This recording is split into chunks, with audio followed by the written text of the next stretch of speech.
ध्यान दें सारे बच्चे, class 10th Bihar board question bank का 2014 ईयर का द्वितीय पाली का प्रश्न संख्या 21।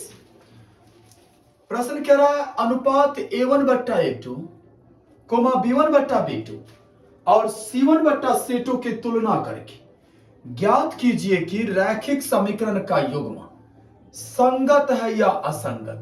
समीकरण का युग्म दिया गया है 3/2x प्लस 5/3y बराबर 7 तथा दूसरा इक्वेशन है 9x माइनस 10y बराबर 14। ध्यान दीजिए, हमें यह पता लगाना है कि ये जो इक्वेशन है ये संगत है अथवा असंगत। तो सबसे पहले देखिए, पहले इक्वेशन में A1 मेरा हो गया 3/2, x के गुणांक को A1 कहा जाएगा। B1 हो गया मेरा 5/3 एंड C1 मेरा हो गया 7। और दूसरा इक्वेशन से मैं A2 लूंगा, A2 9, B2 हो गया -10 एंड C2 हो गया 14। अब अपना तुलना करो। तुलना करने पर तो A1 बट्टा A2 पहले आप करो। A1 बट्टा A2 अगर मैं करता हूं तो 3/2 बट्टा 9, या इसे मैं लिख सकता हूं 3/2 गुने 1/9, 3 तिया 9 मतलब 1/6। A1 बट्टा A2 मेरा निकला है 1/6। अब चलिए फिर अब मैं B1 बट्टा B2 करता हूं तो B1 बट्टा B2 कितना हो जाएगा 5/3 बट्टा -10 हो गया ना। तो 5/3 गुने 1/-10, 5 दूना 10 मतलब 1/-6। तो देखिए बाबू यहां क्या आ रहा है, A1 बट्टा A2 बराबर नोट है B1 बट्टा B2, क्योंकि ये प्लस में है ये माइनस में, एक रंग तो नहीं ना है, अतः संगत होगा। इस इक्वेशन, ये दोनों इक्वेशन जो है ना कैसा है, संगत है। दो कंडीशन में संगत होता है, एक तो ये कंडीशन हो गया, एक A1 बट्टा A2 बराबर B1 बट्टा B2 बराबर C1 बट्टा C2 रहता। इस दोनों कंडीशन में संगत होगा। और असंगत का कंडीशन है A1 बट्टा A2 बराबर B1 बट्टा B2 बराबर नोट C1 बट्टा C2। अगर समीकरण का अनुपात का अगर मैं तुलना करता हूं ये रूप आता है तो ये हो गया असंगत। बात समझ गए आप लोग, संगत असंगत पता कर लोगे। गुड। अगला प्रश्न ध्यान दीजिए। अब हम लोग चर्चा कर रहे हैं प्रश्न संख्या 22 नंबर। 22 में मेरे पास एक प्रश्न है, द्विघात बहुपद √2x² माइनस 6x प्लस 2√2 बराबर 0। इसके शून्यकों का योग और गुणनफल हमें पता लगाना है। तो बाबू a बराबर √2 हो गया, b बराबर -6 और c बराबर हो गया 2√2। शून्यकों का योग कहने का मतलब alpha plus beta minus b बट्टा a, देन -6 क्योंकि एक माइनस फॉर्मूला, एक माइनस इसका वैल्यू, अब बट्टा √2 मतलब 6/√2। बात समझ गए ना। अब इस कंडीशन में आप क्या करोगे, हर का परिमेयकरण कर लो। तो 6 को आप √2 से मल्टीप्लाई करो और √2 गुने √2 मतलब 6√2 बट्टा 2, 2 तिया 6। अल्फा प्लस बीटा कितना निकल गया, अर्थात शून्यकों का योग 3√2। बात समझ गए। अब मुझे शून्यकों का गुणनफल निकालना है, मतलब alpha beta. Alpha into beta बराबर सूत्र होता है c बट्टा a। तो c मेरा हो गया सवाल में 2√2, ये c है ना, अब बट्टा a का वैल्यू √2 कैंसिल ये। तो बाबू एक ये आंसर, मूलों का योग और मूलों का गुणनफल, इतना समझ में आ गया। 23 नंबर प्रश्न। 23 नंबर प्रश्न पूछा था कि त्रिभुज PQR में PQ और PR पर क्रमशः बिंदु E और F स्थित है। अर्थात मेरे पास एक त्रिभुज है PQR। ये PQR त्रिभुज हो गया। ध्यान दीजिएगा, ये P है, ये Q है, ये R है। PQ और R पर क्या दिया, PR पर क्या दिया है, बिंदु ध्यान दीजिएगा, ई और एफ स्थित है, इस पर ई है, इस पर एफ है, और वैल्यू दिया है बाबू इस सवाल में पी क्यू बराबर 1.28, पी क्यू बराबर 1.28 सेंटीमीटर। ये पूरा पी क्यू हो गया, बात समझ गए ना। तो पूरा पी क्यू कितना दिया है, 1.28, बात समझ गए। उसके बाद पी आर, पी आर दिया है बाबू इस सवाल में 2.56 सेंटीमीटर। उसके बाद पीई दिया है, पीई सवाल में दिया है बाबू 0.18, और पीएफ दिया है, पीएफ में है बाबू 0.36। समझ में आ गया क्या सब दिया है? ध्यान दीजिए, ये पूरा भुजा दिया है, इधर से पी आर पूरा, ये पी दिया है, पी एफ दिया है, और हमें सिद्ध क्या करना है सवाल में, हमें सिद्ध करना है क्या चीज कि ई एफ समांतर क्यू आर। सबसे पहले आप क्या करो, तुलना कर लो। ध्यान दो, तुलना करने पर तो इस पक्ष में मैं क्या करूंगा, पीई बट्टा पी क्यू किया ना बाबू। तो पी बट्टा पी क्यू अगर आप करते हो तो 1 सॉरी माफ कीजिएगा, पी है 0.18 और बट्टा 1.28, दशमलव दशमलव कैंसिल, 2 से काटो आप, 2 नमा 18, 2 छक 12, 2 चौक 8, तो 9/64 हो गया पी बट्टा ई क्यू। अब उस पक्ष में चलो, पुनः आप अगर पी एफ बट्टा पी आर कर रहे हो तो पी एफ मेरा कितना है, 0.36 बट्टा 2.56। इसे भी आप काटो, 9 चौक 36, 6 चौक 24, 4 चौक 16, 9/64। ध्यान दीजिए बाबू, यहां पीई बट्टा पी क्यू जितना है उतना ही मेरा क्या निकला है, पी एफ बट्टा पी आर। तो अतः थेल्स के विलोम से, थेल्स के विलोम से ई एफ समांतर क्यू आर। सवाल समझ में आ गया। अब चलिए अगला सवाल 24 नंबर, क्वेश्चन संख्या 24। 24 नंबर प्रश्न कह रहा है बाबू, 24 नंबर प्रश्न ध्यान दीजिएगा। प्रश्न संख्या 24 कह रहा है, एक बिंदु ए से जो वृत्त के केंद्र से 10 सेंटीमीटर की दूरी पर है। मेरे पास एक वृत्त है, ये वृत्त हो गया, बात समझ गए। उसके बाद एक बिंदु ए से जो वृत्त के केंद्र से, ये वृत्त का केंद्र हो गया, और यहां से ए यहां पर है, बात समझे। ये बिंदु ए हो गया जो वृत्त के केंद्र से कितना दूरी पर है, 10 cm। और सवाल क्या कह रहा है बाबू, वृत्त पर स्पर्श रेखा की लंबाई 8 cm है। इसी बिंदु से ए से वृत्त पर स्पर्श रेखा, यह स्पर्श रेखा हो गया ना, यह स्पर्श रेखा मान लीजिए पी ए, यह है 8 सेंटीमीटर। सवाल यही ना कह रहा है कि एक वृत्त के केंद्र ओ से ए की दूरी 10 cm है और ए से वृत्त पर स्पर्श रेखा 8 cm है, वृत्त की त्रिज्या निकालें। तो बाबू ये प्रश्न इंपोर्टेंट है। दिया क्या है, ओ केंद्र वाला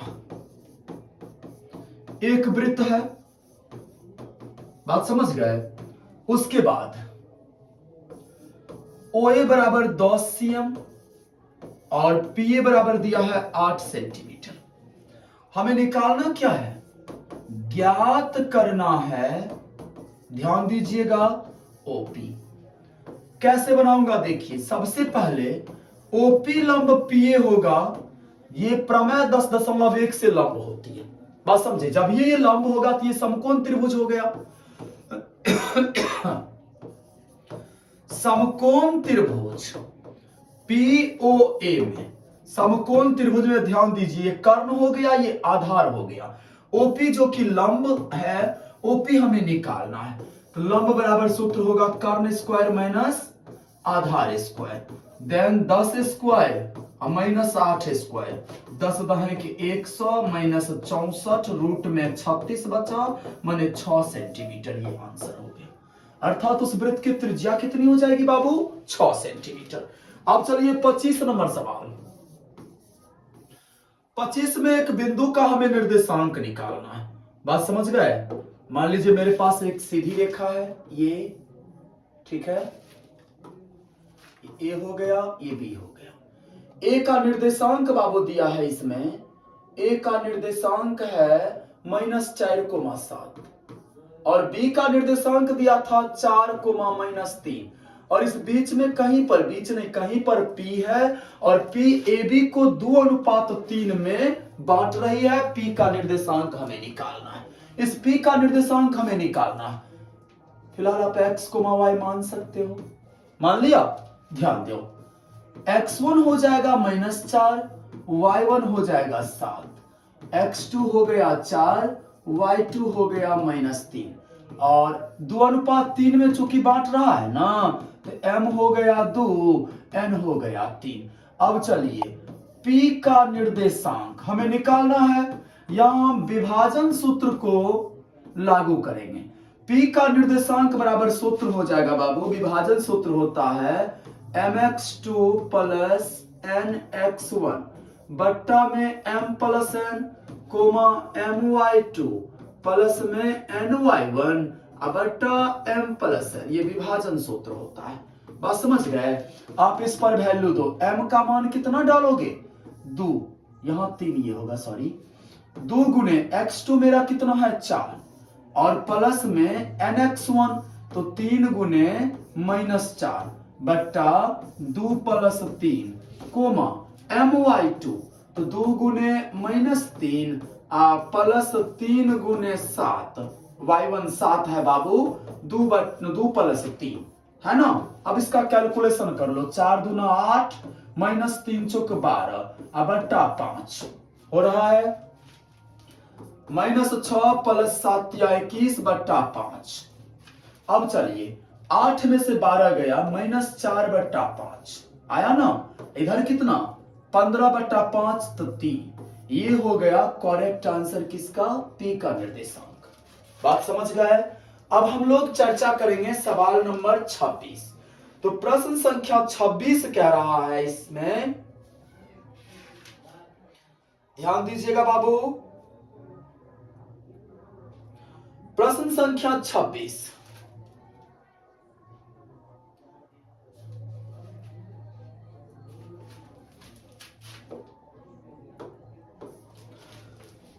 नंबर प्रश्न करा है, मॉडल बनाने वाले, VVI सवाल है 26, इंपोर्टेंट क्वेश्चन पूछने का ज्यादा चांस। मॉडल बनाने वाले मिट्टी से ऊंचाई 12 cm और त्रिज्या 3 cm का एक शंकु बनाया गया है। ध्यान दीजिए, मॉडल बनाने वाले मिट्टी से क्या बनाया गया है बाबू? शंकु बनाया गया है। ध्यान दीजिए, ये शंकु बनाया गया है, नहीं ये नहीं हुआ शंकु, ध्यान दीजिए, देखता हूं शंकु का इसमें, ये रहा, ये शंकु है, ये हो गया शंकु। समझे? ऐसा शंकु बनाया गया है किस मिट्टी से? मॉडल बनाने वाले मिट्टी से। बात समझ गए? ये शंकु की ऊंचाई हो गई और ये इसका त्रिज्या हो गया। समझ में आ गया? दिया क्या है बाबू? शंकु का h दिया है कितना, क्या सेंटीमीटर का शंकु बनाया गया है? 12 सेंटीमीटर ऊंचाई का, और इसका त्रिज्या दिया है बाबू 3 सेंटीमीटर। बात समझ गए? अब एक बच्चा ने क्या किया बाबू, इसे गोला में कन्वर्ट, ये मिट्टी का ना बना है, इस मिट्टी को क्या किया, इस पूरे डिजाइन को एक बच्चा गोला बना दिया। इस डिजाइन को क्या किया? गोला बना दिया। डिजाइन खत्म और बना दिया सेम उसी को गोला बना दिया। पहले क्या था? ध्यान दीजिए, पहले शंकु था, है ना, अब इस शंकु को क्या किया? गोला बना दिया। बात समझ गए ना? तो ध्यान दीजिए, चूंकि शंकु को गोला बनाया जाता है, ध्यान दीजिएगा, इसलिए क्या हो जाएगा बाबू? गोला का आयतन, गोला का आयतन बराबर में किसका आयतन? बराबर में शंकु का आयतन। मतलब गोला का आयतन और शंकु का आयतन क्या है बाबू, इक्वल है। तो गोला का आयतन हो गया 4/3 पाई आर क्यू और शंकु का 1/3 पाई आर स्क्वायर एच। पाई पाई को आप कैंसिल कर दो, 3 3 कैंसिल हो गया, तो 4 आर क्यू बराबर इधर हो गया आर स्क्वायर में 3 गुने 3 और गुने 12, 4 तिया 12 है ना। तो आर क्यू बराबर इधर कै गो 3 बचा है, 3 गो 3, तो 3 का पावर 3 मैं लिख सकता हूं, 3 3 कैंसिल, आर बराबर कितना निकल गया 3 सेंटीमीटर। मतलब गोला का त्रिज्या भी कितना निकलेगा, जितना शंकु का त्रिज्या है। गोला का त्रिज्या भी 3 सेंटीमीटर। ये आंसर हो गया, समझ में आ गया। 27 नंबर प्रश्न, प्रश्न संख्या 27 पूछा था उसी ईयर, ध्यान दीजिएगा। 27 नंबर प्रश्न था, दो वृत्त की त्रिज्या क्रमशः 14 सीएम और 7 सीएम है। ध्यान दीजिए, दो गो वृत्त मेरे पास है, तो पहले वृत्त की त्रिज्या मैंने मान लिया R1 ये 14 सेंटीमीटर है, और दूसरा वृत्त जो मेरे पास है, तो दूसरे वृत्त की त्रिज्या कितना मैंने मान लिया, इसे R2 माना 7 सेंटीमीटर दिया है। अब सवाल क्या कर रहा है कि तीसरा वृत्त इसमें एंटर करता है कि नया वृत्त आधमकता है, बात समझे ना। और उस नया वृत्त और इस वृत्त में क्या संबंध है, नया वृत्त का जो परिधि है वह परिधि इन दोनों वृत्त के परिधि के योग के बराबर है। मतलब क्या प्रश्न कर रहा है, उस नया वृत्त की त्रिज्या निकाले, नया वृत्त जो है ना उसका मुझे त्रिज्या निकालना है, और रिलेशन क्या दिया है, नया वृत्त की परिधि बराबर पहले वृत्त की परिधि, पहले वृत्त की परिधि जोड़ में दूसरे वृत्त की परिधि। बात समझे, दूसरे वृत्त की परिधि। एक बार फिर से आप लोग सवाल को पढ़िए, मैं पढ़ रहा हूं, आप लोग सुनिए, अपने आप रिलेशन समझ में आ जाएगा। सवाल कह रहा है कि दो वृत्त की त्रिज्या क्रमशः 14 सेंटीमीटर 7 सेंटीमीटर है। मैंने दो वृत्त की त्रिज्या, पहला वृत्त को R1 माना 14 सेंटीमीटर, R2 7 सेंटीमीटर। फिर प्रश्न कर रहा है उस वृत्त की त्रिज्या निकालें, एक नया वृत्त जिसका परिधि इन दोनों वृत्त के परिधि के योग के बराबर है। तो योग के बराबर समझ में आ गया ना। चलिए, नयका वृत्त का परिधि 2 पाई बरकरार मान लीजिए, पहला का तो R1 माने हैं तो 2 पाई R1, पता है ना वृत्त की परिधि बराबर फॉर्मूला, या तो 2 पाई R होता है नहीं तो पाई D होता है। चूंकि R पर चर्चा किया इसलिए मैं 2 पाई R ही लगाऊं। इसमें से आप 2 पाई, दोनों पक्ष में 2 पाई है ना, इधर भी है इधर भी है, कॉमन कर लो, तो क्या बचा R1 प्लस R2, ये और ये कैंसिल, R बराबर 14 जोड़ 7, 14 में 7 जोड़िए 21 सेंटीमीटर। ये हो गया आंसर, नया वृत्त की त्रिज्या। समझ गए। अब चलिए 28 नंबर प्रश्न, प्रश्न संख्या 28 का रहा है एक्स अक्ष पर वह बिंदु ज्ञात करें। हमें किस अक्ष पर बिंदु निकालना है, एक्स एक्सिस पर। बात समझे, ए बी। अब ध्यान दीजिए, इसमें ना ध्यान दीजिए, एक बिंदु है मेरे पास पी, पी किस एक्सिस पर है, एक्स एक्सिस पर, और ए का निर्देशांक 5,3, बी का निर्देशांक हो गया, एक मिनट, हाँ 3,5। प्रश्न एक बार समझ लीजिए, प्रश्न क्या कर रहा है, प्रश्न कर रहा है एक्स अक्ष पर वह बिंदु ज्ञात करें, वह बिंदु ज्ञात करें जो 5,3 तथा 3,5 से समदूरस्थ है। बाबू, समदूरस्थ का मतलब होता है समान दूरी पर, अर्थात ये P बिंदु है एक्स अक्ष पर, और जितना दूर P से A है उतनी ही दूरी पर B है, यही हो गया समदूरस्थ। तो सबसे पहले देखिए बाबू, एक्स अक्ष का निर्देशांक बराबर फॉर्मूला x कोमा 0 है ना। ये हो गया हमारा x कोमा 0। बात समझ गए। अब क्या लिखूंगा, चूंकि P से A तथा B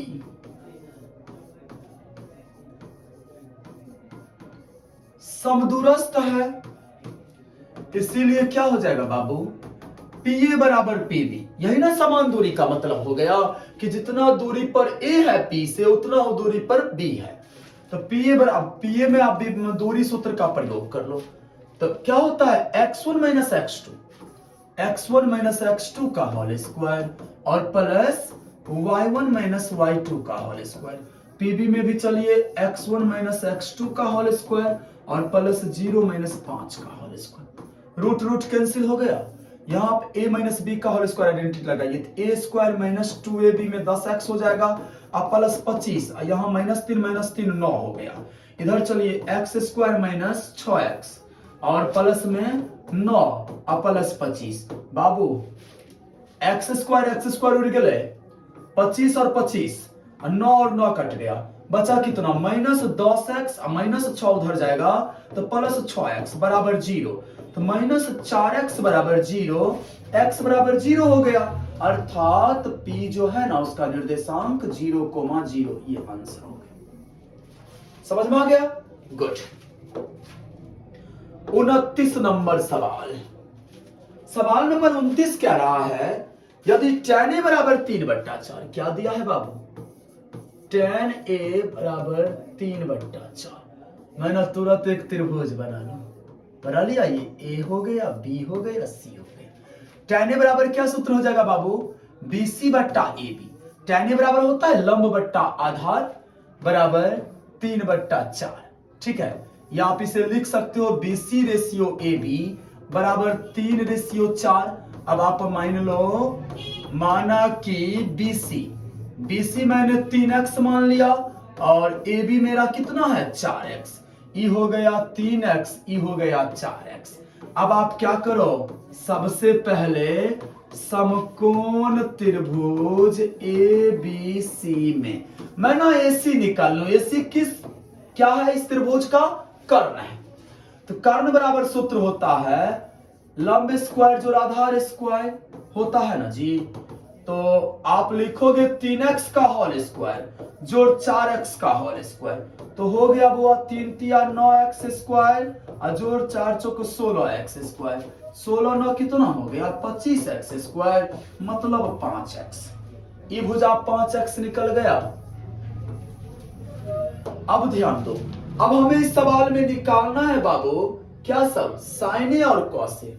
तो साइन ए बराबर हो जाएगा BC बट्टा AC, मतलब में 3x बट्टा 5x, x कैंसिल 3/5। और हमें क्या निकालना है इसके बाद cos A बराबर क्या हो जाएगा बाबू, AB बट्टा AC, मतलब में 4x बट्टा 5x, x कैंसिल 4/5। समझ में आ गया, गुड।